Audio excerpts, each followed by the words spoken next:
최근에 한국경제신문의 유튜브를 통해서 상당히 많이 진가를 발휘하고 있는 김 대표님 오늘 나오셨습니다. 김 대표 안녕하십니까? 안녕하세요. 네. 증시 진단부터 좀 해주시죠. 우선적으로 최근에 증시가 워낙 변동성도 크고 또 주가의 움직임들이 워낙 볼러타일해서 아마 많이들 어려우실 거라고 생각이 돼요. 근데 우선적으로는 몇 가지를 좀 검토를 하고 지나가는 게 맞는 것 같아서 네네. 이제 5월 말이 거의 다가오다 보니까 네. 지난 한 5개월 동안 외국인들과 기관들이 어떤 형식의 투자를 했는지를 조금 제가 한번 그거 좀 봤어요. 지금 특히 외국인들에 대해서 관심이 높은데요. 네. 그거 좀 말씀해 주시기 바랍니다. 그래서 제가 좀 보니까 올해 내내 한 네네. 17조 원 정도를 많이 외국인들이 팔았네요. 매도를 네네. 팔았어요. 네네. 작년에 한 25조 정도를 팔았으니까요.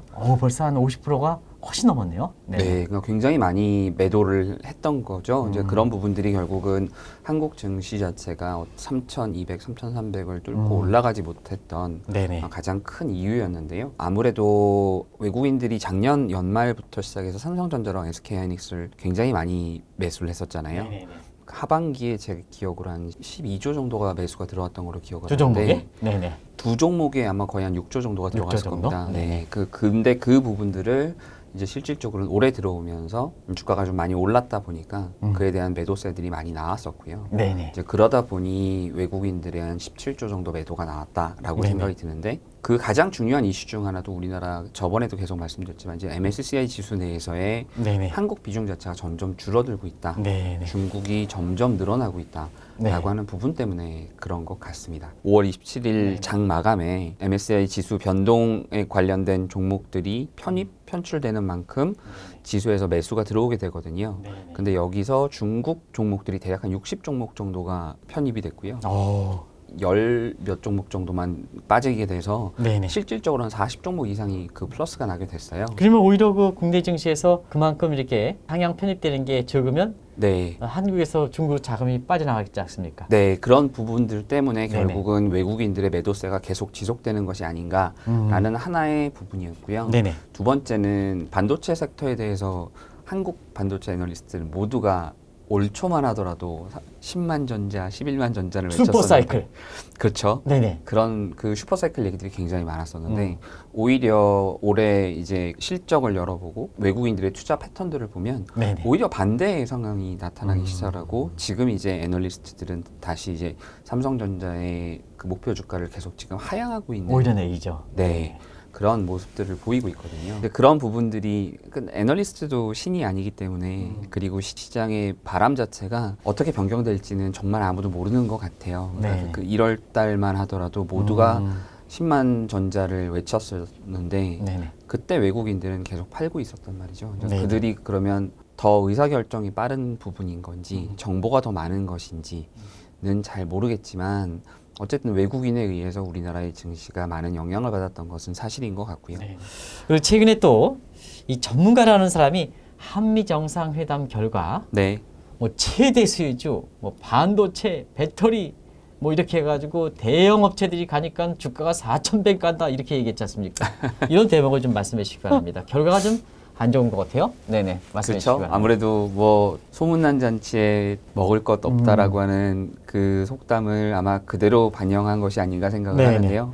네네. 오히려 그 있었던 2차 전지 관련된 내용이나 반도체 관련된 이슈들은 너무 잘 알려졌었기 때문에 오히려 시장에 저는 임팩트를 주지 못했던 부분이 아닌가 생각을 하고요. 이제 그렇게 해서 결국은 이 mRNA 기반의 모더나와 노바백스의 생산을 우리나라에서 하게 됐다라는 내용이 나오면서 결국은 바이오 섹터에 대한 관심들이 또 한번 불기 시작을 했어요. 네, 그러다 보니까 오히려 SK 바이오사이언스랑 삼성 바이오로직스는 그 전에 이미 또 한번 그 뉴스들이 나오면서 주가가 움직이기 시작을 했었고요. 이제 그러다 보니 mRNA 기반의 바이오 관련된 종목들의 관심들이 많이 높아지면서 종목들이 많이 움직이기 시작을 했습니다. 그래서 최근에 제가 재미있게 보는 종목은 마이크로 디지털이라고 하는 회사가 하나 있는데요. 네네. 시가총액 한 1,500억 정도밖에 안 돼요. 우리나라 업체입니까? 네. 저 종목을 잘 몰라가지고 네. 자세하게 말씀해 주시기 바랍니다. 조금 말씀을 드리면 네네네.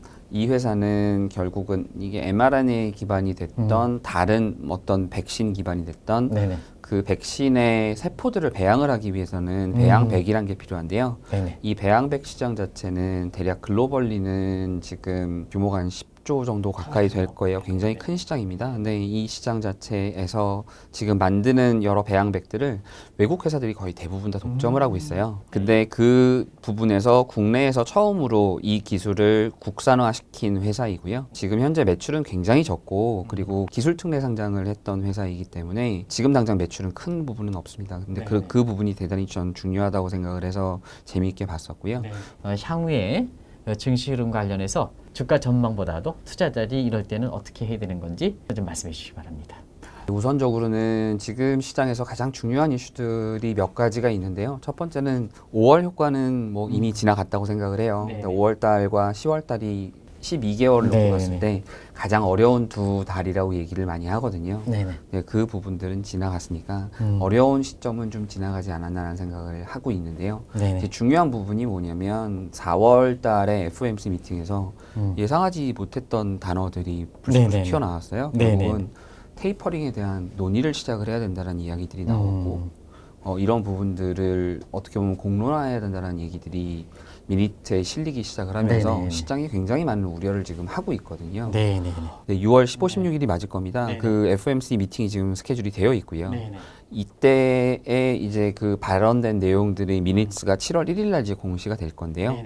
이때 당시에 어떤 내용들이 나오는지가 결국은 한국 증시를 포함한 전 세계 증시 시장에 영향을 주게 될 겁니다. 그래서 지금은 포지션을 늘리거나 하시는 타이밍은 아니라고 생각을 하고요. 보유하신 종목들은 보유는 해보시되 현금 비중을 조금 늘려놓으시는 게 좋은 것 같다라는 생각이 개인적으로는 들고요. 추가적으로 저도 굉장한 베어 중 하나인데 그러니까 곰입니다. 그러니까 시장이 항상 안 좋을 거라고 예상을 하는 사람 중 하나인데 작년에 제가 좀 돌아섰거든요. 그래서 올해는 되게 좋을 것이다. 그래서 저도 저의 그 전 회사인 JP모건에서 3,700 얘기할 때 그래 우리나라도 이제 4,000 가봐야지 라는 생각을 갖고는 있었는데 막상 또 들어와서 지금 한 6개월 거의 근처를 지나오면서 보니까 아 역시 곰이 돌아설 때가 시장의 꼭지가 맞구나라는 그런 생각을 개인적으로 하게 많이 만드는 시사점이 던져주는 겁니다. 이게 맞습니다. 그래서 저도 요새는 겸허하게 제가 혹시 잘못 보는 것이 없는지에 대한 고민들을 굉장히 많이 하고 있고요. 우선은 이런 내용들을 바탕으로 우리나라한테 가장 중요한 것은 여러분들이 말씀하시면 외국인들의 돈이 들어와야 되는데 MSCI의 지금 이머징 마켓 지수의 비중 자체가 우리나라는 계속 줄어들고 있는 추세예요. 그리고 최근에 보면 중국 증시가 굉장히 관심을 많이 받고 있는데 결국은 이 MSCI 지수 내에서 27일 날 만약 반영이 된다면 그 비중이 분명히 늘어난 걸로 지금 보여지고 그 다음에 MSCI의 A 지수에 대한 추가적인 확장세가 아마 들어가게 될 것 같거든요. 이제 이렇게 되면 우리나라의 비중은 더 줄어들 수밖에 없는 그런 악순환이 되기 때문에 그걸 어떻게 빠져나올 것인가라는 부분이 좀 중요한 부분이 될 거고요.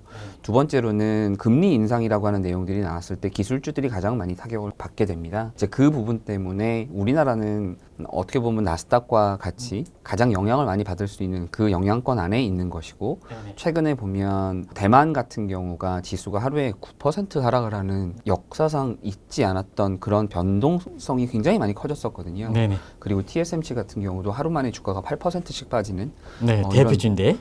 그렇죠. 그 우리나라 아마 삼성전자보다 비중이 TSMC가 더 높습니다. 그럼에도 불구하고 저렇게 하락을 했었는데 기술주들은 그만큼 이런 금리의 영향을 많이 받을 수밖에 없는 상황이다 보니까 당분간은 우리나라 시장은 조금 어려운 그 미래를 좀 보고 있다라는 말씀을 드리면서 종목을 그러면 기술주들에서 조금 벗어나서 많이 소외받았던 종목들에 대한 관심들을 좀 가져보시는 게 어떨까라는 말씀으로 오늘 내용은 정리를 하겠습니다. 당분간은 정책 변화도 있고 그다음에 여러 가지 지수 변경도 있으니까 사실 그 김 대표님 말씀으로는 저는 당분간은 현금을 좀 많이 확보하라.